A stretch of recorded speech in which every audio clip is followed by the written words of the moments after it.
How are y'all doing today? Glad you're here in the room. Glad you're here online with us. I'm Nicole Riley, lead and teaching pastor here. If you want to follow along, you can follow along with the sermon notes, which are on our church app. A recent article in Inc. magazine asked the question, was Jesus a great leader? Now, Inc. magazine is a business magazine. It's not a religious magazine. And yet it was asking this question about Jesus and his leadership. And basically they said, yes, Jesus was a great leader. And they gave these reasons. Now, see if you agree that these are part of being a great leader. First, they said, great leaders like Jesus are great storytellers. Great leaders like Jesus are great servants. And great leaders like Jesus balance conviction and compassion. I think that's a really interesting list. And it makes me think about what leadership is and why leadership matters so very much. Today we begin our new series, Leading Like It Matters to God. And over these next 4 weeks, we're going to be talking about leadership. And I want to start by saying that we are all leaders. So you may not be the boss at your office, but we are all leaders. And I say that because you are a leader in your life. You're the one who sets your goals and your plans and your follow through. You're a leader in your community, which is your family, your friends. And that could look like when you plan a trip or when you pick out dinner. You lead in the world. You lead in the world through your job, but also because of the things you care about and the time and energy you give to causes you care about. PTA is a place for leadership for many people, or you lead in your neighborhood, or you lead in the church. So we are all leaders to a greater and lesser extent, and this topic matters to us all because leadership matters, and it matters to God. So let's begin with our text today, which is from Matthew 20. It says, Jesus called them together and said, "You know that the rulers of the Gentiles lord it over them, and their high officials exercise authority over them. Not so with you. Instead, whoever wants to become great among you must be your servant, and whoever wants to be first must be your slave, just as the Son of Man did not come to be served, but to serve and to give his life as a ransom for many." The word of God for the people of God. Thanks be to God. I think we need leadership, especially now. I don't know if you have noticed, but the world has changed quite a bit as we come out of this pandemic. And I hope that over these weeks we would consider things like, how do I want to lead in this new season? And how do I want to treat other people in this time? And how do I want to move not only my life forward, but the things I care about in the world forward? Today, as we talk about leading like Jesus, we're going to look at how this really undergirds all of the weeks when we talk. And I think Jesus gave us a model of leadership that is the best model for us. Now, it's not the easiest, I will say that. But I think it's the model that produces the most change, the fullest life, and I think it changes our world. So over the next 3 weeks, we will talk about leading ourselves, leading in community with our family and friends, and I'm hoping this is just in time for the holidays as we think about that. and also leading in the world. So that's your school or your work or churches and communities that you're involved in. Also each week, on Monday, there will be a special e-blast that will focus on leadership. That'll be a way for you to kind of take what you've heard on Sunday and have a little more space to think about it. And so if you get the regular Friday e-blast, you'll get it. But if you don't, you can always, of course, sign up at the church website. And my goal for us is that we would become more confident and inspired leaders. So no matter if you are a boss or a mom or a dad, a youth or a teacher, a laborer, or if you are retired, wherever you find yourself, I think this series will have something for you. Our text today is a great text for us to start with because it invites us to consider how Jesus' way of leadership is very different from the world's way of leadership. Let me set up the text a little for us, the text we just heard. Right before what we heard, Jesus was confronted by the mother of James and John, two of Jesus' disciples. And like any good mother, she is all about helping her children get ahead. And so she has come to Jesus and she asks him, would he put her sons, one at Jesus' right hand and one at Jesus' left hand, meaning that they would rule with Jesus. Jesus basically tells her that's not up for him to decide, but in the meantime, the other disciples have all heard this, and they are not very happy about it. They're grumbling about it, probably because their mom didn't ask first. This is the situation that pushes Jesus to share what his vision of leadership is. And it's in two parts. The first is what leadership isn't. And this is where Jesus says, you know that the rulers of the Gentiles lord it over them, and their high officials exercise authority over them. Not so with you. There are, of course, a lot of ways of leading, but Jesus knew that too many times leadership looks like an over-under relationship, meaning that the leader is over the people that they are leading, and those people are underneath, lacking authority and control of their lives. Maybe you've been in a situation like this. I know I have. It is a terrible feeling when you have so little control over your own life. And if the person who is yielding that power is not in a great mood or is motivated by fear or selfishness, you can end up feeling pretty vulnerable. Jesus then shares what leadership looks like. He says, leadership is, instead, whoever wants to become great among you must be your servant, and whoever wants to be first must be your slave. So Jesus' new model of leadership stands in contrast to the leadership of the day, and certainly to the leadership we still experience today. Jesus basically says in the text, if you want to lead, you need to serve. If you want to be first, you have to put yourself last. If you look at what Jesus says about leadership throughout the Gospels, you hear basically these three things over and over again. Jesus says, it shall not be so among you.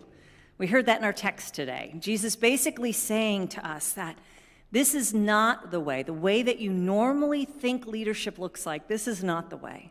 And then Jesus is always saying, the greatest among you is the humble, the servant, the one who goes out of their way for others, the child.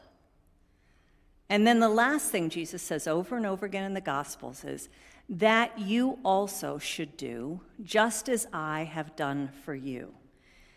And that's an important one because Jesus' leadership calls for us to do what Jesus did in the world, We are to be mirrors of what Jesus did as a leader. So if you put all this together, you could call this big idea servant leadership. Now, servant leadership is kind of a shorthand way of talking about this new style of leadership that Jesus brought.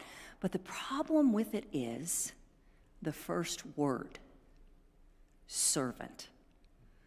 Nobody likes that word.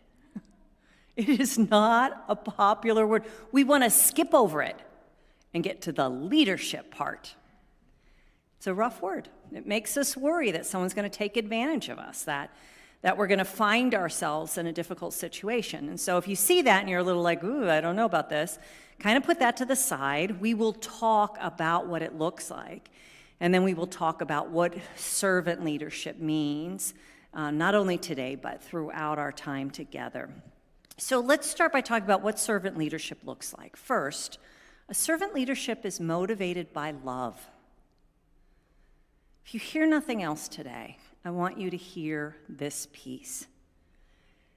When we are motivated to serve out of love, that is in contrast to power or money or control. The way of Jesus and his leadership starts with love.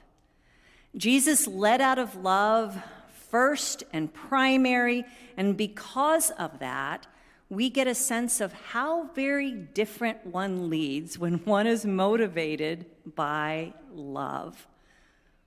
So think about someone in your life, someone who you would say is a leader, someone who was motivated by love.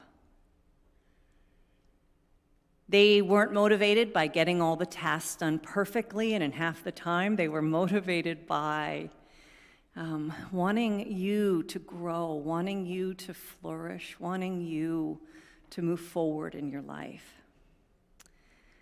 A big part of this kind of love that Jesus shared and calls us to share as servant leaders is compassion. You know, compassion is a piece of love. Compassion for people, compassion for those who are marginalized, compassion for people's imperfections in the midst of leading. Compassion is key for anyone who wants to lead in the way of Jesus.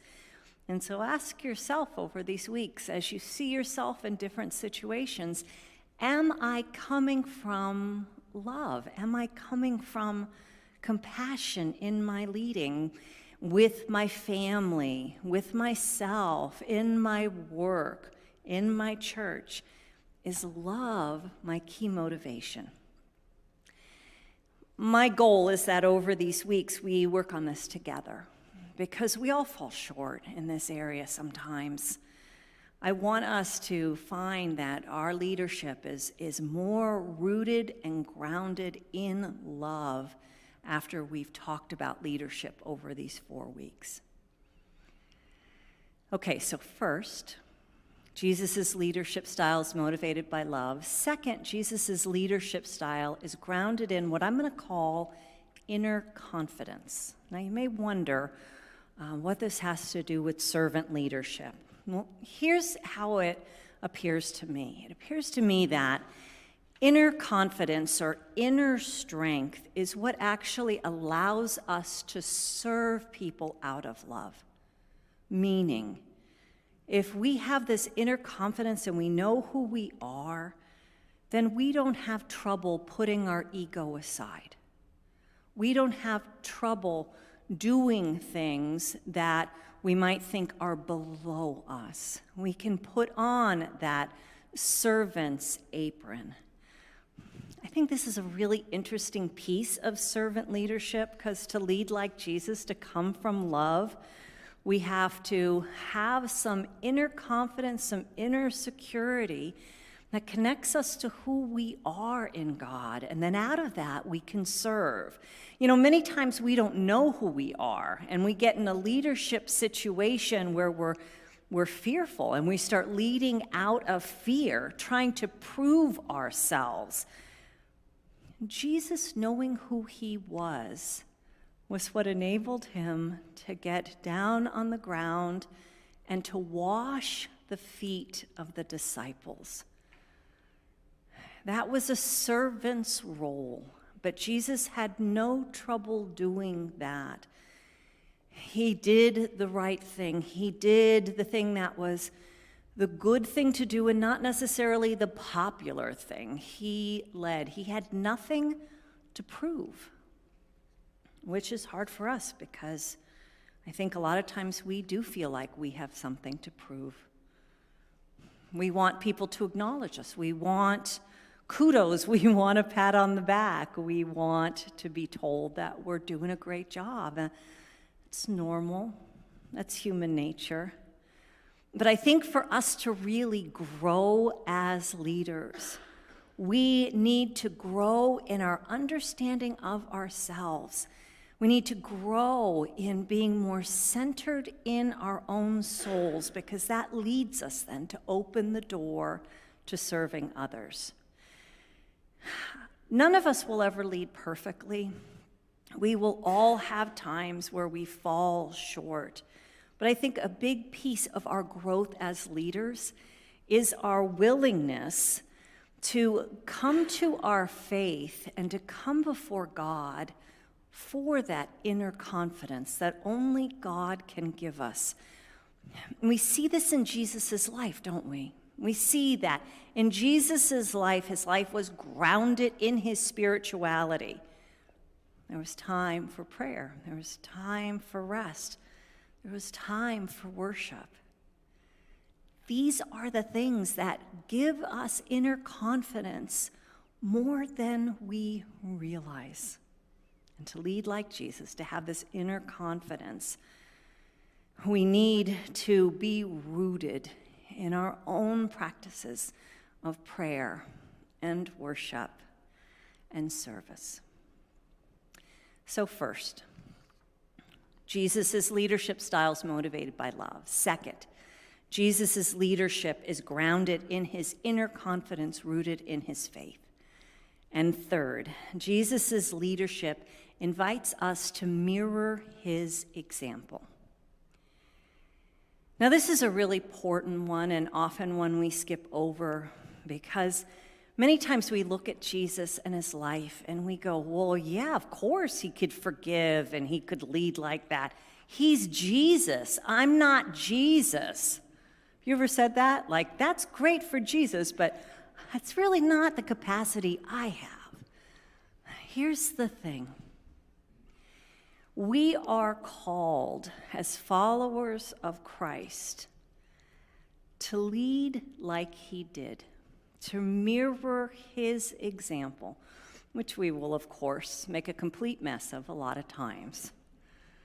Jesus' way of leadership was unique to him, but it is also our way of leadership. I thought about leadership and how we are called to a different way when I was finishing up the last episode of Ted Lasso. So you may watch Ted Lasso, you may not. Don't worry if you don't. I will catch you up. So Ted Lasso, the last episode was called Inverting the Pyramid of Success. And that title refers to two things. The first thing it refers to is a soccer book. And this book is called Inverting the Pyramid. And it's a book all about soccer tactics. And the pyramid is actually, the upside down pyramid is the formation of people, men on the women on the soccer team. So you can see on my little chart there, you have 5 forwards, 3 halfbacks, 2 fullbacks, 1 keeper, and it's an upside down triangle. Okay, so that's the first thing that the title of the episode's about. The second thing is this connection to John Wooden, Coach John Wooden's Pyramid of Success. In fact, this Pyramid of Success is what hangs in Ted's office. And he's constantly looking at it, as are the other coaches. It is a way of understanding what it takes to be great. And it has 15 building blocks. It starts with the cornerstones of industriousness and enthusiasm.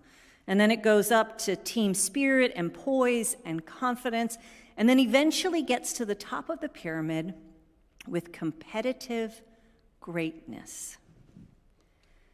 Now, in our episode, Inverting the Pyramid of Success, there is someone who is one of the coaches who decides that what matters is not the foundation of Coach Wooden's pyramid, but the top, that success, that is the number one thing, and not what comes before it. Now, here's the connection for us. Like our text today, this episode of Ted Lasso talks about two kinds of leadership in the world. One of them is based on love. Can you go back one slide? One of them is based on love, compassion, self-awareness, and modeling positive leadership.